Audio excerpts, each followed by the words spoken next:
2.5 कोटी बहिणींच्या खात्यामध्ये नोव्हेंबर पर्यंतचे पैसे आम्ही भरून टाकले।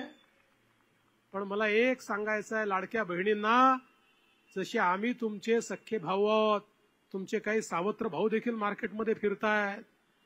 या सावत्र भावांनी काँग्रेसच्या, शरद पवार गटाच्या, उद्धव ठाकरेंच्या या सावत्र भावांनी हायकोर्टात केस केली। अरे नाना पटोलेचा अधिकृत निवडणूक प्रमुख त्याचा पिटिशनर आहे। केसमध्ये सांगितलं या लाडकी बहीण सहित महिलांच्या योजना पैशाचा चुराडा आहे, योजना बंद करा। पण आम्ही देखील कोर्टासमोर गेलो आणि कोर्टाने सांगितलं लाडकी बहीण योजना बंद होणार नाही। आणि आता तर पुन्हा आपलं सरकार आलं, भीमरावांचा चौकार लागला की चिंता करण्याचं कारण नाही। मग 1500 नाही, लाडक्या बहिणींना 2100 रुपये आपण त्या ठिकाणी देणार आहोत। आज खरं म्हणजे मला या गोष्टीचा आनंद आहे की भीमराव तापकीर यांच्यासारखा एक सज्जन, सुस्वभावी अशा प्रकारचा आमदार आपल्याला लाभलेला आहे। सातत्याने आपल्या मतदारसंघाकरता भीमरावजी प्रयत्न करत असतात। कुठे पूर आला तर रात्र जागतात, एखाद्या ठिकाणी अडचण आली त्याचा पाठपुरावा करतात।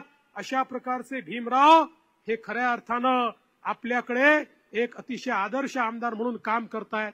आणि मला आनंद आहे, आमचे जे मित्रपक्ष आहेत, आमच्या राष्ट्रवादी काँग्रेसमध्ये देखील अनेक चांगले लोक होते, त्यांची लढण्याची इच्छा होती, पण त्या सगळ्यांनी या ठिकाणी आमच्या म्हणण्याखातर आपलं नाव परत घेतलं आणि सांगितलं आम्ही भीमरावांना जिंकून आणण्याची या ठिकाणी हमी घेतो। आमच्या शिवसेनेच्या लोकांनी हमी घेतली, आमच्या रिपाईच्या लोकांनी हमी घेतली, आमच्या लहुजी शक्ती सेनेच्या लोकांनी हमी घेतली आणि त्यामुळे भीमराव तर निवडून येणारच आहेत। पण मी तुम्हाला एक अजून गोष्ट या ठिकाणी सांगू इच्छितो, या निवडणुकीमध्ये काय चाललंय हे आपण सगळ्यांनी लक्षात घेतलं पाहिजे। अरे निवडणुका येतील जातील, पण आज ज्या प्रकारचं लांगुल चालन या ठिकाणी काँग्रेस, शरद पवार, एनसीपी आणि उबाठानी चालू केलेला आहे, आम्ही कोणत्या धर्माच्या विरोधात नाही। आम्ही योजना दिली, लाडकी बहीण योजना दिली, तर आम्ही आमच्या मुस्लिम बहिणींना असं म्हटलं नाही की फक्त हिंदू बहिणींना आम्ही देऊ। आम्ही हिंदू, मुस्लिम, शीख, ईसाई, बौद्ध, जैन सगळ्या आमच्या बहिणींना ती योजना दिली। पण या ठिकाणी जर काही पक्ष वोटांच्या नावावर ध्रुवीकरण करत असतील तर मी तुम्हाला जाग करण्याकरता आलो आहे।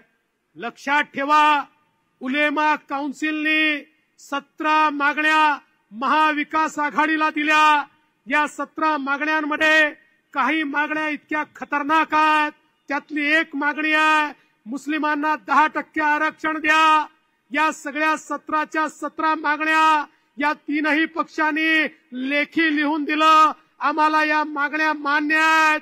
पण यातली त्याही पेक्षा खतरनाक मागणी काय आहे? यातली मागणी आहे 2012 ते 2024 या महाराष्ट्रात जेवढ्या दंगली झाल्या त्या दंगलींमध्ये जेवढे मुस्लिम त्या ठिकाणी पकडले गेले आणि त्यांच्यावर खटले भरले गेले, त्यांच्यावरचे सगळ्या केसेस परत घेऊन टाका। आणि महाविकास आघाडीने लेखी दिलाय, हो 10% आरक्षण देतो, हो आम्ही हे खटले सगळे परत घेतो। या महाराष्ट्रामध्ये मतांकरता पाय चाटणं चाललेलं आहे आणि आता यांनी वोट जिहादचा नारा दिलाय, वोट जिहाद। मी आपल्याला विनंती करण्याकरता आलो आहे, काय या ठिकाणी हे ऑल इंडिया पर्सनल लॉ बोर्डाचे सज्जन नोमानी म्हणतात, तुम्हाला मला ऐकवायचंय, तुम्हाला मला जागा करायचंय, ही साधी निवडणूक नाहीये।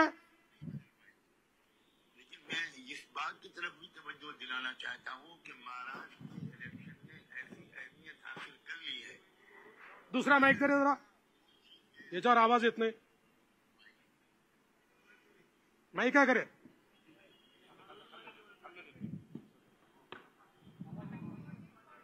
लेकिन मैं इस बात की तरफ भी तवज्जो दिलाना चाहता हूं कि महाराष्ट्र के इलेक्शन ने ऐसी अहमियत हासिल कर ली है कि अगर यहाँ वो जीत गए हरियाणा की जीत के बाद, तो उसके बाद उनके हौसले बहुत बुलंद हो जाएंगे और फिर दिल्ली सरकार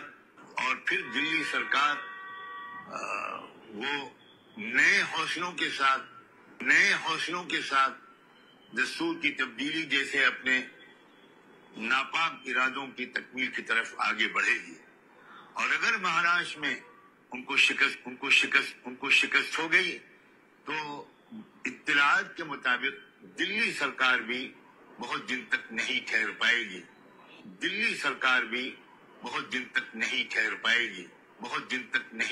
पाएगी।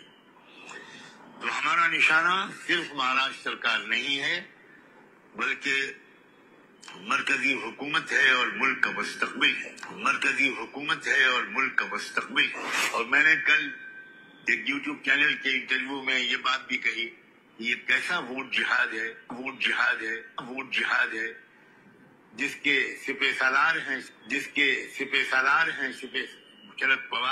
शरद पवार, जिसके अजीम सिपाहियों में हैं उद्धव ठाकरे, राहुल गांधी, नानाजी पटोले। और मैं ये बात जानता हूं कि महाराष्ट्र में अगर वो जीत गए तो वो दस्तूर नहीं बदल पाएंगे, लेकिन मैं इस बात की तरफ भी तवज्जो दिलाना चाहता हूं कि महाराष्ट्र के इलेक्शन ने ऐसी अहमियत हासिल कर ली है कि अगर यहाँ वो जीत गए हरियाणा की जीत के बाद, तो उसके बाद उनके हौसले बहुत बुलंद हो जाएंगे। और फिर दिल्ली सरकार वो नए हौसलों के साथ दस्तूर की तब्दीली जैसे अपने नापाक इरादों की तकमील की तरफ आगे बढ़ेगी। और अगर महाराष्ट्र में उनको शिकस्त हो गई तो इत्तलात के मुताबिक दिल्ली सरकार भी बहुत दिन तक नहीं ठहर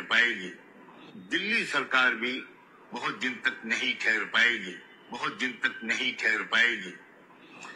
तो हमारा निशाना सिर्फ महाराष्ट्र सरकार नहीं है, बल्कि मरकजी हुकूमत है और मुल्क का मुस्तकबिल है।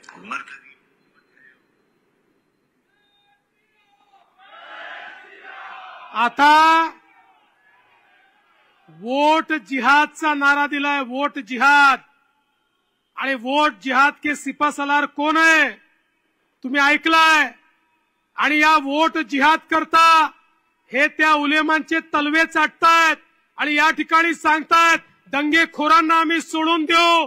जर या ठिकाणी वोट जिहाद होणार असेल तर माझं तुम्हाला आव्हान आहे, आता मतांचं धर्मयुद्ध हे आपल्याला देखील लढावं लागेल। आता एक राहिलो तर सेफ रहो, अगर एक है तो सेफ है, अगर एक है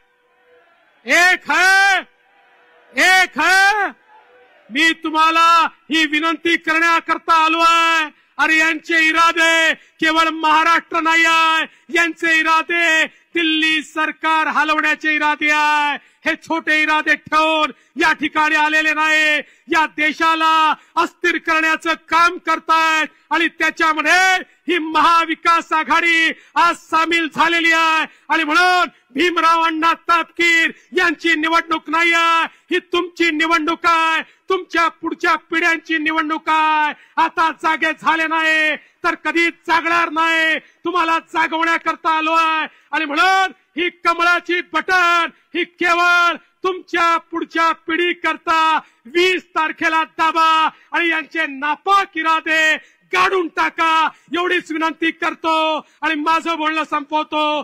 धन्यवाद।